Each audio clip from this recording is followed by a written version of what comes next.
In the wake of the Newtown massacre, Democratic Senator Dianne Feinstein wasted no time before calling for stricter gun laws, more gun laws, including a ban on assault weapons. That move prompted one former Marine to strike back with a letter that minced no words for the senator. He is Corporal Joshua Bolton, or rather Boston, that is to say, and he joins us right now from Fort Worth, Texas. Joshua, thanks for joining us today. Thank you for having me. Why'd you write the letter to Senator Dianne Feinstein?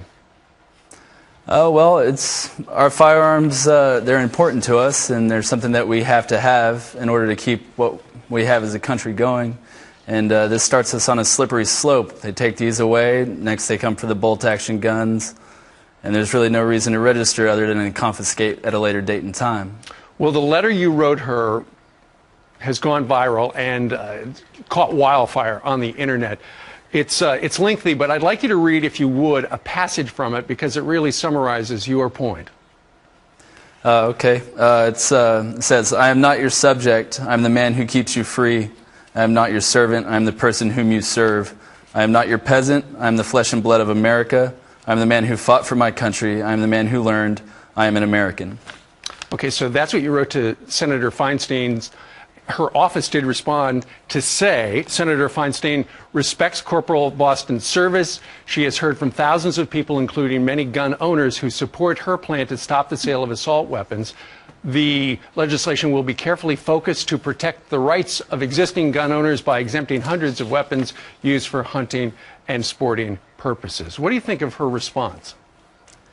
Well, this idea that the rights of existing gun owners is strictly limited to hunting and sporting purposes is just absurd and has no basis in the Bill of Rights. It's not what it was for. I think you, like a lot of people, Joshua, are worried that the federal government's going to come after our guns. It's something we've seen happen time and time again in history, with Stalin, happened in Cambodia, and then, of course, the Third Reich. No one saw that coming until it was too late. Well, of course, this was in the wake of the massacre up at the Newtown Elementary School. Do you feel that any changes should be made to the gun laws as they are? I mean, there are 2,000 of them out there right now, in many cases simply not effective. One change that we need to really honestly look at is this idea of a gun-free zone. Essentially, all it does is advertise a hunting ground for the predators in our society. And it forces people to be disarmed. When I go to class, I have to leave my concealed carry weapon in my vehicle. So if somebody were to come in, I would be forced to be defenseless. And most policies across the nation for colleges and even schools are for the students to hide and hope for the best. Sure. And it's absurd. And I believe that Sandy Hook Elementary was a gun-free zone, but we know what happened there. Now, you say that the assault weapons legislation that she is proposing, there was an assault weapons ban in this country for 10 years. It sunsetted, I believe, in 2004. You don't think it's going to work?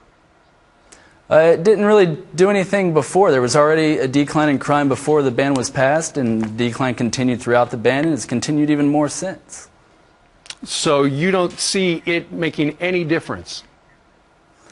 No, I really don't. And just limiting our rights to guns and limiting what people can own in their home is just going to embolden criminals to be more violent with this, like we see in Great Britain, where they have a fifth of our population, but they have over 2.2 million incidents of violent crime a year, whereas we had 1.2 this year. Sure. Real quickly, the reaction to your letter from people you've heard from?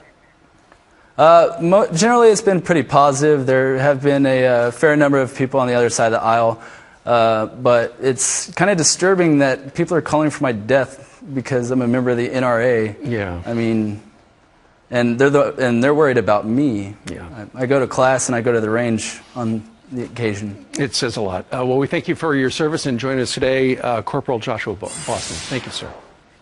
Thank you.